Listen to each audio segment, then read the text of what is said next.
Good evening दोस्तों, मैं हूं आकाश। उम्मीद है आप सभी सही होंगे। आज एक छोटा सा प्रोग्राम स्टार्ट कर रहे हैं हम लोग, और वो प्रोग्राम है हमारा पॉवर्टी एलिवेशन। हम किस तरह से भारत से गरीबी को हटा सकते हैं, इसके लिए सरकार ने बहुत सारी योजनाओं का भी क्रियान्वयन किया है। और उन्हीं क्रियान्वयन में आपसे जो है आपके मेंस में यूपीपीसीएस मेंस में as well as UPSC mains में और इंटरव्यू लेवल में भी क्वेश्चन पूछ सकते हैं कि गरीबी हटाने के लिए, एलिवेट करने के लिए इंडिया ने कौन कौन से मेजर प्रोग्राम्स को इंट्रोड्यूस किया है। तो चलिए स्टार्ट करते हैं। पहला, removal of poverty has been biggest challenge in India. Introduction आपको इस तरह से देना है।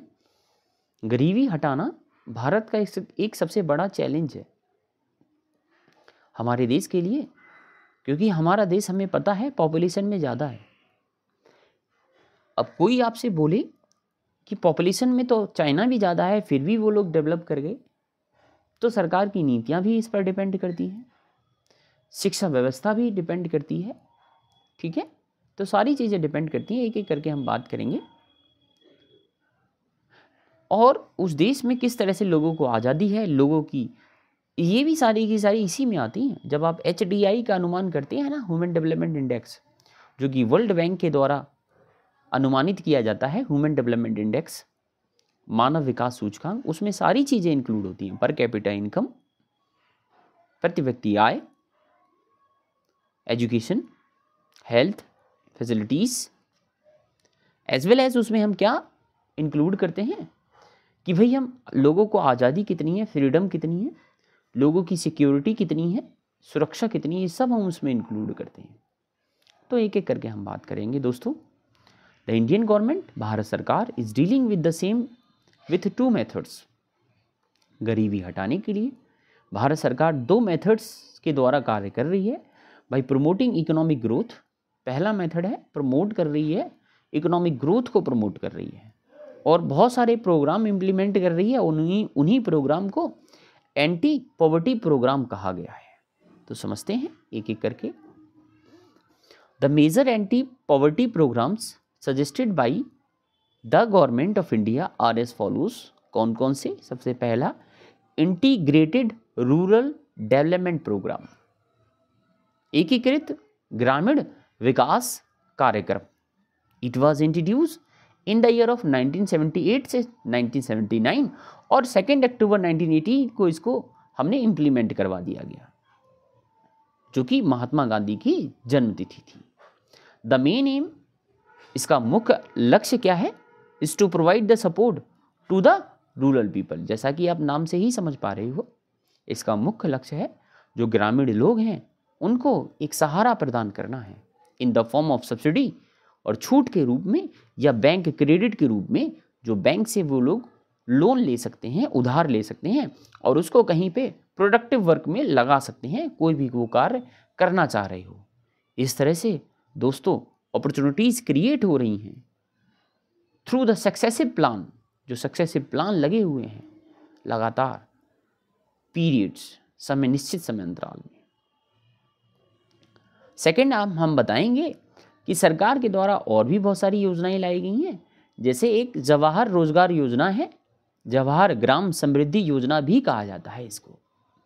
जवाहर रोजगार योजना को जवाहर ग्राम समृद्धि योजना भी कहा जाता है। क्या है समझते हैं। ये वाला आपको इंटरव्यू सेशन में पूछ सकता है। 2 new schemes, namely national rural employment programme NREP and rural landless employment guarantee programme. 2 नई scheme, national rural employment programme, राष्ट्रीय ग्रामीण रोजगार कार्यक्रम NREP, और ग्रामीण जो भूमिहीन रोजगार गारंटी कार्यक्रम है RLEGP, were merge in the year of 1989। इन दोनों को मिला दिया गया 1989 में, NREP को और RLEGP को, दोनों को मर्ज कर दिया गया, मिला दिया गया। ठीक है, अंडर द जवाहर रोजगार JRY, और उसको नया नाम दे दिया गया JRY। The purpose was to generate good work prospects for the unemployment in the rural areas. इसका पर्पस क्या था, उद्देश्य क्या था भाई, ऐसा क्या कारण था कि हमने NREP और RLEGP को JRY के फॉर्म दे दिया, ठीक है, जवाहर रोजगार योजना का नाम दे दिया इसको। तो इसका पर्पस था, the purpose was to generate good work prospects for the unemployment in the rural areas by creating the economic infrastructure community and the social assets. इसका पर्पस यही था कि भाई जनरेट करना है गुड वर्क, एक अच्छा काम जनरेट करना है, prospects for employment in rural areas. और इसका प्रोस्पेक्टर क्या था कि भाई जो ग्रामीण क्षेत्र स्तर पर जो बेरोजगारी होती है उसको हटाना होता है। और कैसे हटाएंगे, बाई क्रिएटिंग इकोनॉमिक इंफ्रास्ट्रक्चर, हम एक आर्थिक ढांचा तैयार करेंगे, कम्युनिटी समुदायों को तैयार करेंगे, एंड सोशल एसेट्स को तैयार करेंगे, सामाजिक संपत्तियों को तैयार करेंगे। फ्रॉम द ईयर ऑफ 1999 1999 से this old scheme started again with a new name as Jawahar Gram Samriddhi Yojana. इस ओल्ड स्कीम का नाम JGSY रख दिया गया, mainly for rural economic infrastructure programme with the purpose of the employment generation का काम इसका हो गया। ठीक है स्टूडेंट्स, इस तरह से हमने 2 स्कीम के बारे में अभी बात की। तीसरा, और हम कैसे कर सकते हैं भाई इस कार्य को, हम एम्प्लॉयमेंट एश्योरेंस स्कीम हमने एक और इंट्रोड्यूस की, employment assurance scheme. This scheme was launched in the year of 1993 में हमने लॉन्च की। It mainly covers drought prone area, desert area, tribal and hill area blocks. 1993 में हमने ये स्कीम लॉन्च की। ये स्कीम है मेनली कवर करती है ड्रॉट प्रोन एरिया, सूखे क्षेत्र, डेजर्ट वाले एरिया, रेगिस्तान वाले एरिया, ट्राइबल दूर दराज क्षेत्र, एंड हिल एरिया ब्लॉक्स, और पहाड़ी क्षेत्रों को कवर करती है। In the year of 1997-1998 it extended to the several other blocks. 1997 से 1998 में ये अन्य मंडलों में इसको एक्सपेंड कर दिया गया। ब्लॉक का मतलब होता है बच्चों, या सॉरी दोस्तों, जो ग्राम पंचायतें, बहुत सारी ग्राम पंचायतें जब संगठित हो जाती हैं तो वो एक अपर एक लेवल पर काम करती हैं, उसको ब्लॉक कहा जाता है। माने ब्लॉक में बहुत सारी ग्राम पंचायतों का रजिस्ट्रेशन होता है, जिसको कहीं कहीं पर तालुका भी कहा जाता है, कहीं कहीं पर मंडल भी कहा जाता है। Employment assurance scheme was plan, इसको कहीं कहीं पे क्षेत्र पंचायत भी कहा जाता है, याद रखिएगा। जो पंचायती व्यवस्था है वह त्रिस्तरीय है, ग्राम पंचायत, क्षेत्र पंचायत और जिला पंचायत, ये उसी का एक भाग है। Employment assurance scheme was plan for creating the employment opportunity in the form of manual work when there is no agriculture season. Employment assurance scheme भी है, और ये जो एम्प्लॉयमेंट एश्योरेंस स्कीम है जो आपको रोजगार की गारंटी देती है, उसको इस तरह से प्लान किया गया है कि ये भाई एम्प्लॉयमेंट को क्रिएट करेगी, रोजगार को क्रिएट करेगी, और ऐसी अपॉर्चुनिटीज़ का क्रिएशन करेगी in the form of manual work.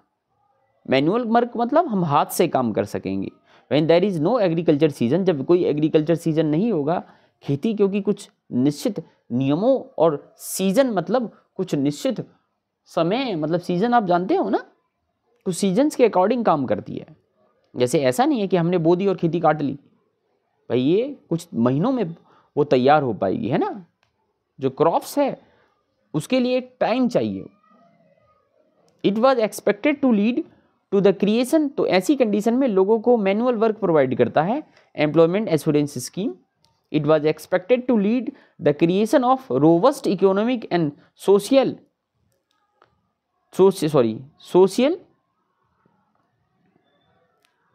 Infrastructure and address to the need of the people. आगे फोर्थ मेन पॉइंट आपको याद रखना है, fourth food for work programme. ये भी एक प्रोग्राम इंट्रोड्यूस किया गया सरकार के द्वारा। In the year of 2000 the food for work programme was started as component of the EAS। It started with the major drought affected states.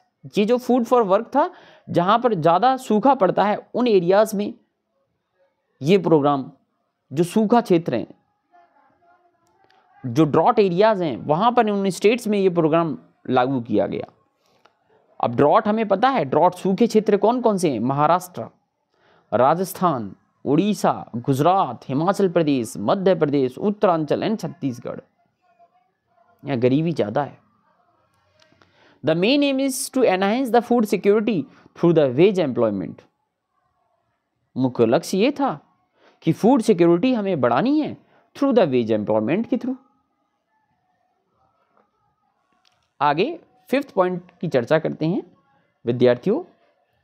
संपूर्ण ग्राम रोजगार योजना, द न्यू संपूर्ण ग्राम रोजगार योजना SGRY scheme started in 2001 was the mix of old JGSY, EAS and food for work program, इन सब का सम्मिलित रूप है। The primary aim of the scheme was to generation of wage employment, creation of good economic infrastructure in the rural areas, as well as the food provision and nutrition security for the underdeveloped peoples। ठीक है, इसका मुख्य लक्ष्य क्या था? The main primary aim इसका ये था कि भाई जनरेट करना है वेज एम्प्लॉयमेंट। आप मेहनत करोगे तो आपको रोजगार मिलेगा, मतलब मजदूरी मिलेगी। Creation of good economic infrastructure, भाई एक ऐसा इकोनॉमिक इंफ्रास्ट्रक्चर क्रिएशन करेंगे, हम क्रिएट करेंगे भाई, एक गुड इकोनॉमिक इंफ्रास्ट्रक्चर डेवलप करेंगे, एक ढांचा तैयार करेंगे जो आर्थिक रूप से बहुत ही उम्दा किस्म का हो, और वो कहाँ पर? इन रूरल एरियाज में। As well as the food provisions and nutrition security for under develop. हम फूड प्रोविजन भी बताएंगे। जब कभी भी हम किसी भी चीज़ को प्रोविजन का रूप दे देते हैं, प्रावधान का रूप दे देते हैं, तो वह अपने आप एक संविधान के द्वारा एक सुरक्षित रूप बन जाता है। तो क्योंकि फूड को हमने प्रोविजन दे दिया, प्रावधान बना दिया, अब वह एक कानूनी एक रूप बन गया। एंड न्यूट्रिशन सिक्योरिटी, कि भाई लोगों को खाना तो मिलेगा, उसके साथ पोषक तत्व भी मिलेंगे। ऐसा नहीं है कि खाना भरपेट खा रहे, उसमें पोषक तत्वों की मात्रा बहुत कम है for under developed. Okay students, तो आप बताइएगा कि ये प्रयास आपका कैसा, मेरा प्रयास कैसा लगा। Thank you very much.